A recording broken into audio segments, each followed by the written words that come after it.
ओम शांति।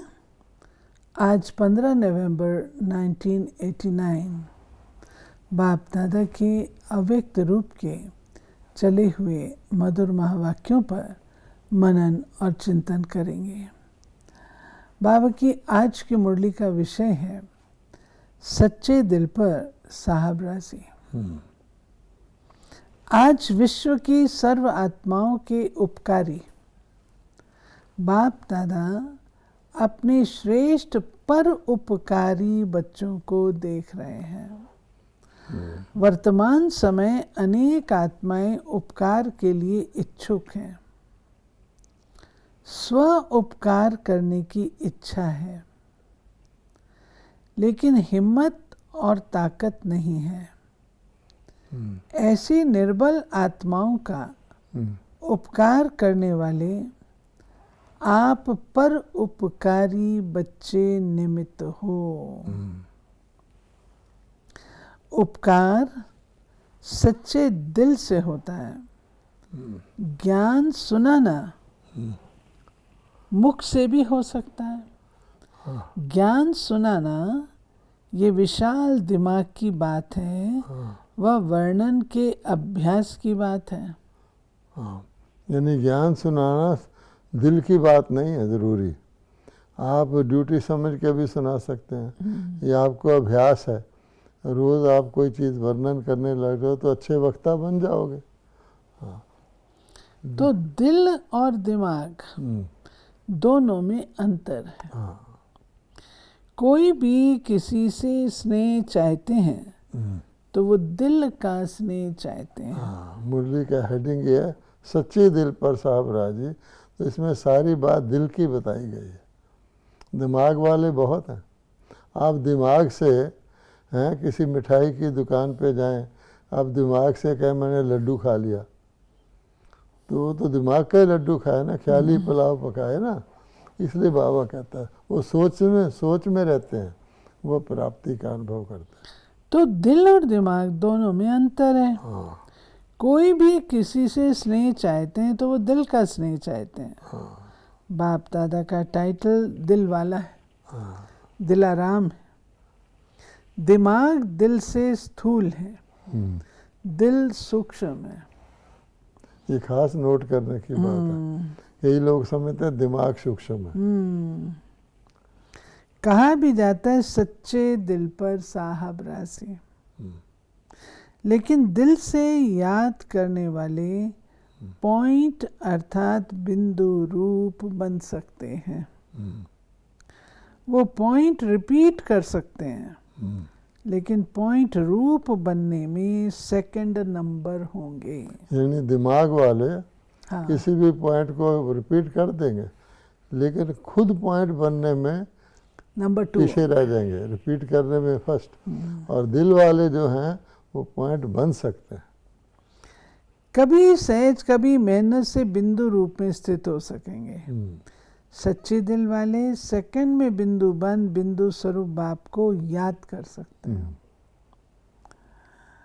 साहब को राजी करने के कारण, बाप की विशेष दुआओं की प्राप्ति के कारण स्थूल रूप में चाहे दिमाग कईयों के अंतर में इतना विशाल न भी हो, लेकिन सच्चाई की शक्ति से समय प्रमाण उनका दिमाग युक्ति युक्त यथार्थ कार्य स्वतः ही करेगा।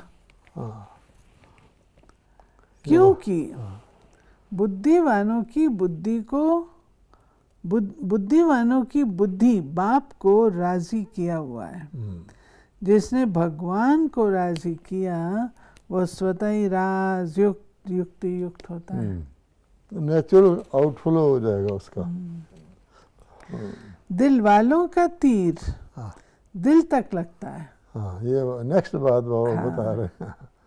जैसे स्थापना की सेवा की आदि में देखा, पहला पूर्व सेवा का उन्हों की विशेषता क्या रही? जो आदि रतन दादियाँ आई तपस्या करने के बाद सेवा में, इसको बाबा पहला पूर्व कहता है।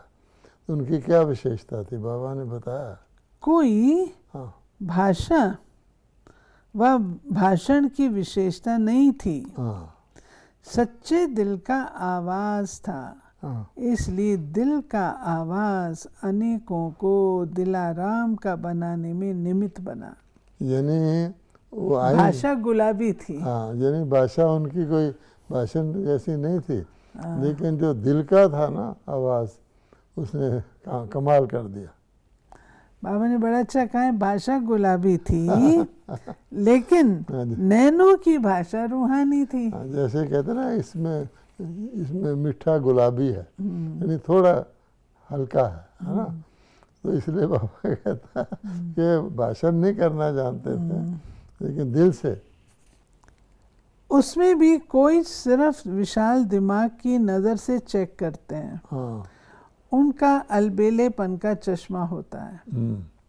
हर बात में यही दिखाई देगा कि जितना भी किया, त्याग किया, सेवा की, परिवर्तन किया, इतना ही बहुत है। इन आत्माओं से मैं बहुत अच्छी हूँ। जो दिलवाला बाप को सदा पसंद है, वही संकल्प, बोल और कर्म करना है। यथार्थ चश्मे वाले सिर्फ बाप और आप को देखते हैं। हाँ, यानी अलबेले पल वाला चश्मा औरों को भी देखता है, उनसे कंपैरिजन करता है, इससे मैं अच्छा हूँ। लेकिन बाबा कहते हैं जो दिल वाले हैं, जो यथार्थ चश्मा है, अलबेलेपन का नहीं है, वो बाप और आपको देखते हैं। मुझे बदल करके औरों को सहज करने के लिए एग्जाम्पल बनना है। इसलिए कहावत है, जो ओटे सो अर्जुन। अर्जुन अर्थात अलौकिक जन। इसको कहा जाता है यथार्थ चश्मा व यथार्थ दृष्टि। सिर्फ अपने मन को या सिर्फ कुछ आत्माओं को तो राजी नहीं किया, सच्चे साहब पर राजी होना। सच्चे साहब का राजी होना, बाबा कहते हैं, ये विशेष इनकी बहुत निशानियां हैं। इस पर मनन कर रूह रूहान करना, सच्चे साहब को हम कैसे राजी करें।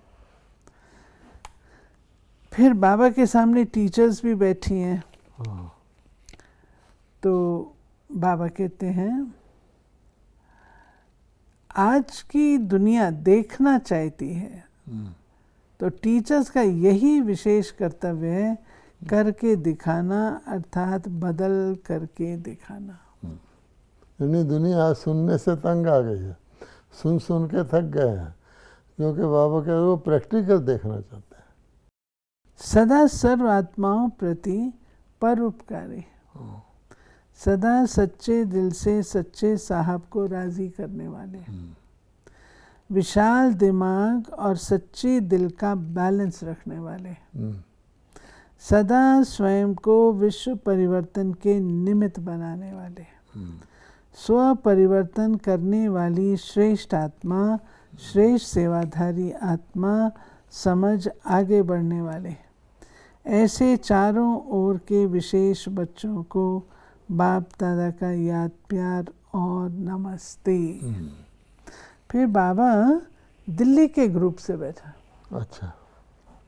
सभी के दिल में बाप का स्नेह समाया हुआ है। स्नेह ने यहाँ तक लाया है। दिल का स्नेह दिलाराम तक लाया है। दिल में सिवाय बाप के और कुछ रह नहीं सकता। दिल्ली शब्द है ना, तो बाबा इसलिए दिल से दिल की बात ही कर रहे हैं। वैसे भी कहते हैं दिल वालों की दिल्ली। तो बाबा कहते हैं दिल, सारी मुरली ही दिल के ऊपर है, इसलिए दिल्ली वालों को बता रहा। जब बाप ही संसार है, हाँ, तो बाप के दिल में रहना अर्थात बाप में संसार समाया हुआ है। हाँ। इसलिए एक मत, एक बल, एक भरोसा। क्योंकि अगर सबके दिल में वही बाप होगा और उसका स्नेह होगा, तो एक मत आप ही हो जाएंगे। जहाँ एक है हाँ वहाँ ही हर कार्य में सफलता है। हाँ, क्योंकि बाबा एकता ही स्थापन करता है और रावण जो है वो अनेकता में बांट देता है ना। हम कहते हैं अखंड भारत, अखंड विश्व, और वहाँ तो फिर अखंड होगा तो एक ही धर्म होगा, एक ही भाषा होगी, एक ही राजधानी होगी, एक ही राजगद्दी होगी। इसलिए तो बाबा कहते हैं जब बाप ही संसार है हाँ तो बाप के दिल में रहना अर्थात बाप में संसार समाया हुआ है। इसलिए एक मत, एक बल, एक भरोसा, जहाँ एक है वहाँ हर कार्य में सफलता है। कोई भी परिस्थिति को पार करना सहज लगता है या मुश्किल? अगर दूसरे को देखा, दूसरे को याद किया तो दो में एक भी नहीं मिलेगा। अगर दूसरे को देखा तो बाबा कहते इसलिए मुश्किल हो जाएगा। बाप की आज्ञा मुझ एक को याद करो। अगर आज्ञा पालन करते हैं तो आज्ञाकारी बच्चे को बाप की दुआएं मिलती हैं और सब सहज हो जाता है। अगर बाप की आज्ञा को पालन नहीं किया तो बाप की मदद व दुआएं नहीं मिलती, इसलिए मुश्किल हो जाता है। तो सदा आज्ञाकारी होना। लौकिक संबंध में भी आज्ञाकारी बच्चे पर कितना स्नेह होता है। वो है अल्पकाल का स्नेह और ये है अविनाशी स्नेह। ये एक जन्म की दुआएं अनेक जन्म साथ रहेंगी। तो अविनाशी दुआओं के पात्र बन गए हो। अपनी ये जीवन मीठी लगती है ना, कितनी श्रेष्ठ, कितनी प्यारी जीवन है। ब्राह्मण जीवन है तो प्यारी है, ब्राह्मण जीवन नहीं तो प्यारी नहीं लगेगी। बाबा ने स्मृति दिलाकर नशा चढ़ाया कि देखो श्रेष्ठता ही दूसरों को आकर्षित करती है, तो दूसरों को भी अच्छा लगता है मिलना, समीप आना। तो श्रेष्ठ जीवन प्यारी है और ब्राह्मण जीवन श्रेष्ठ जीवन है। ब्राह्मणों को तो चोटी दिखाते हैं, यानी टॉप क्लास की स्थिति है उनकी। और ब्राह्मणों का काम ही क्या है? ज्ञान देना है। बाबा ने कहा परोपकार करना। बाबा विश्वोपकारी है। जो परोपकारी नहीं वो ब्राह्मण हो ही नहीं सकता, और जो सच्चा ब्राह्मण है वो परोपकार के बगैर रह ही नहीं सकता नेचुरली। तो बाबा ने कहा ये संगम की जीवन सर्व जन्मों से श्रेष्ठ है। प्राप्ति की जीवन है, फिर तो प्रारब्ध भोगने की जीवन है। यानी इसमें संगम की जीवन छोटी सी है, इसी में आप जमा कर सकते हैं, इसमें आप कमाई कर सकते हैं, चढ़ती कला में जा सकते हैं, जितना चाहें। बाबा कहता है अपने भाग्य की रेखा खींच सकते हैं, समय के महत्व को समझे तो। बाकी जब ये चढ़ती कला का जीवन समाप्त हो गया, उसके बाद तो जो कमाया है वो इकट्ठा होगा। तो बाबा कहते हैं 16 कला संपन्न अभी बनते हो। 16 कला अर्थात फुल, ये जीवन अति प्यारी है। यानी अन्य युगों में तो आपकी कलाएं कम ही होनी है। सतयुग में 16, त्रेता में 14, फिर कम, लेकिन कम से 16 संगम पर ही बनते हैं। श्रेष्ठ हो गई ना, महत्व बता रहा है बाबा। एडवांस पार्टी में सेवा का पाठ है और ड्रामा अनुसार गए तो परेशान होकर नहीं जाएंगे, शान से जाएंगे। सेवा अर्थ जा रहे हैं। कभी भी बच्चों से व अपने आप से तंग नहीं होना। यहाँ बाबा ने खास बताया है संगम युग का शरीर बहुत वैल्यूएबल है, इसलिए तंग नहीं होना इसमें। चाहे शरीर का रोग आ जाए, बच्चे आ, सारा बताया एक एक चीज़। बच्चों से तंग क्यों नहीं होना वो भी बाबा ने बड़ा इंटरेस्टिंग बताया हुआ। जब है ही तमोगुणी तत्वों से पैदा हुए तो वो क्या सतो प्रधानता दिखाएंगे? वो भी परवश हैं। कहते हैं ना लोग आज के बच्चे बड़े नौटी हैं, बड़े शरारती हैं। हाँ। आज क्यों को कहते हैं? क्योंकि तो तमो प्रधान था तब।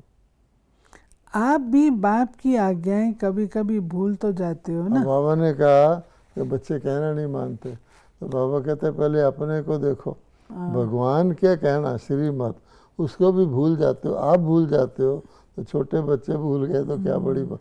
ये कारण बता रहे कि क्यों तंग नहीं आना। हंसी आएगी कि नहीं? मान लो बच्चा कोई गलती करेगा, अगर आपने वैसे गलती की तो आपको तंग आ जाओगे।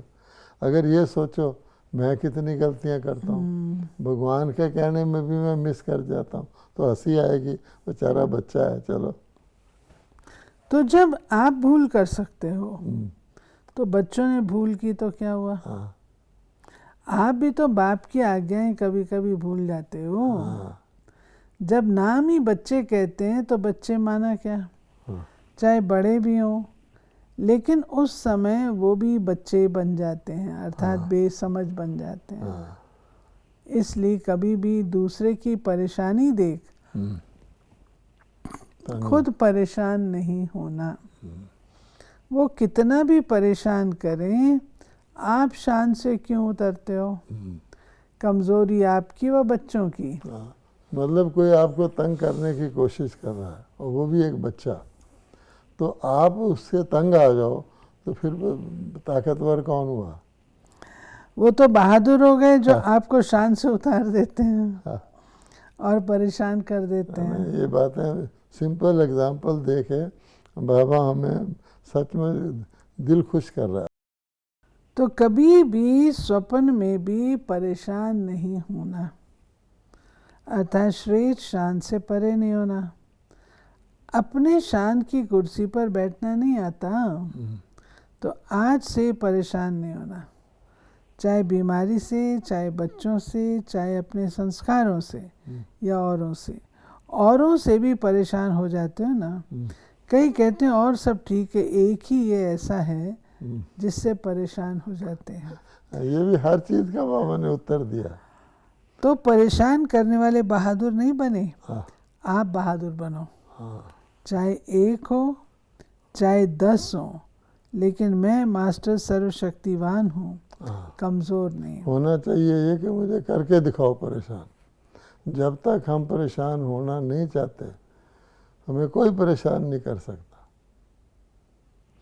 तो यही वरदान सदा स्मृति में रखना। हम सदा अपने श्रेष्ठ शान में रहने वाले हैं, परेशान होने वाले नहीं, औरों की परेशानी मिटाने वाले हैं, सदा शान के तख्त नशीन है। देखो आजकल तो कुर्सी है, आपको तो तख्त है। वो कुर्सी के पीछे मरते हैं, आपको तो तख्त मिला है। तो अकाल तख्त नशीन श्रेष्ठ शान में रहने वाले बाप के दिल तख्त नशीन आत्मा है। यानी जो बाबा ने कहा ना परेशान, तो परेशान नहीं होना, शान में रहना। तो शान में रहना, अपनी सीट को नहीं छोड़ना। तो बाबा ने फिर सीट को कुर्सी से जोड़ा।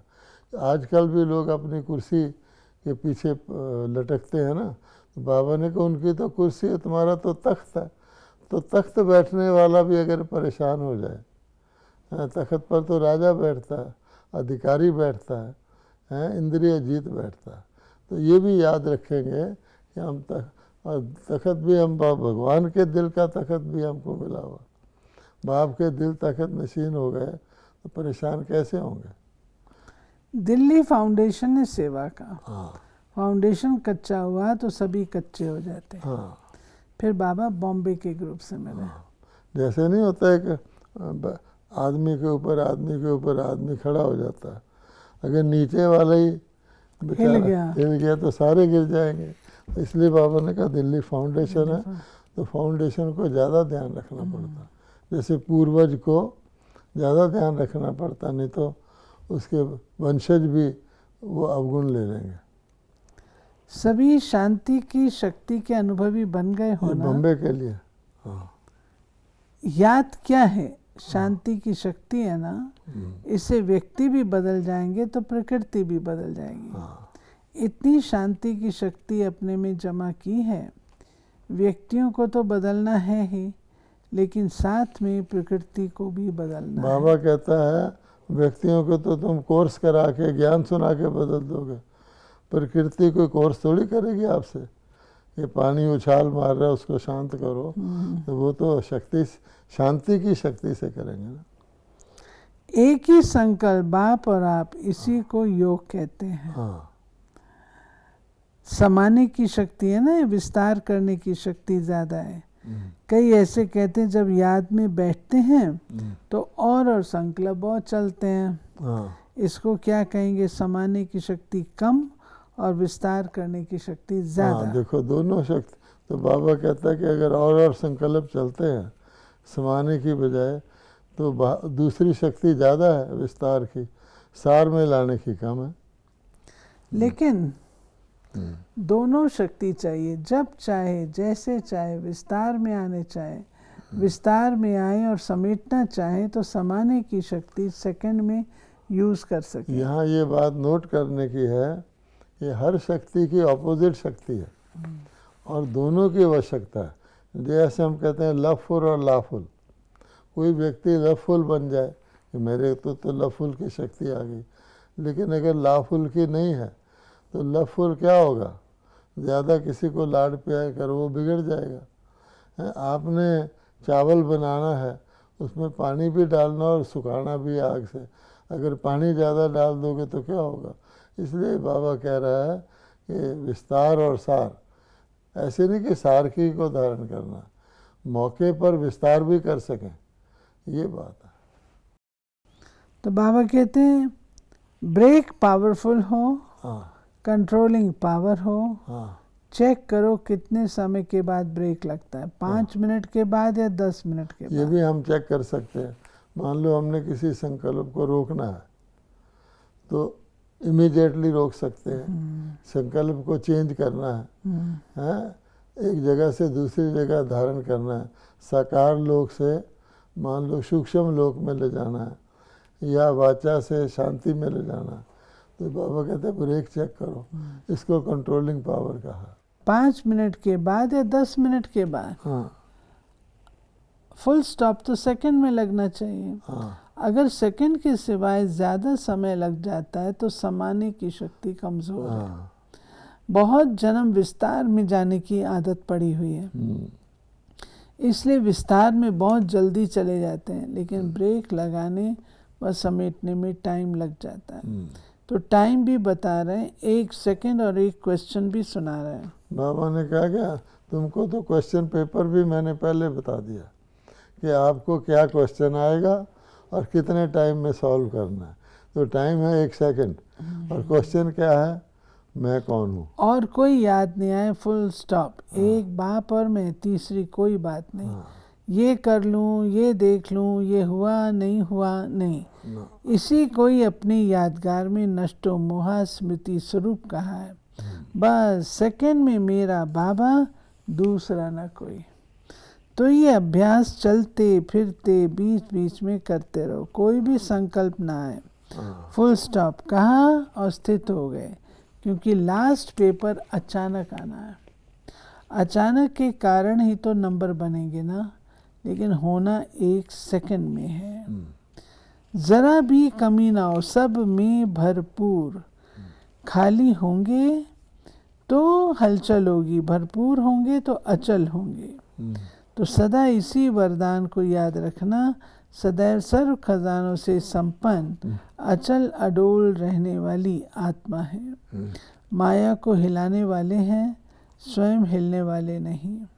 माया को सदा के लिए विदाई देने वाले हैं, सदा मौज में रहने वाले हैं। मौज से उड़ते चलो, मूंझते हुए नहीं, मौज से उड़ते चलो। मूंझने वाले तो रुक जाएंगे। समय पर शक्तियों को यूज कर सकते हो। कई बच्चे कहते हैं माया आ गई, क्यों आई? परखने की शक्ति यूज नहीं की, तब तो आ गई ना। अगर दूर से परख लो माया आ रही है तो दूर से ही भगा देंगे। माया आ गई, आने का चांस दे दिया, तब तो आई। ये बाबा ने जो कहते रहते ना, बस बाबा माया आ गई, तो उसको बाबा आंसर दे रहे हैं। कि हर वक्त परखने की शक्ति रखो तो माया आएगी नहीं। दूर से भगा देते तो आती नहीं, बार बार अगर माया आती है फिर युद्ध करके उसको भगाते हो तो युद्ध के संस्कार आ जाएंगे। अच्छा, फिर युद्ध करने के त्रेता में चले जाएंगे। विजयी जो होता है उसके पास आएगी नहीं, और जो आए और लड़े जीत पहने वो फिर त्रेता वाला हो जाए। ये था प्यारे बाबा का आज का हम सब बच्चों के प्रति सबक कि बच्चे दिल और दिमाग उसमें अपने दिल को देखो, दिल से बाबा को याद करो, दिलाराम के हो, और कभी भी किसी भी रूप से परेशान मत हो। परेशान होना मना शान से परे। तो वो तो नहीं चाहते ना, तख्त मिला है तो तख्त पर बैठो, और जो बाबा ने पावर्स कहीं उन पर भी अटेंशन दो। ओम शांति।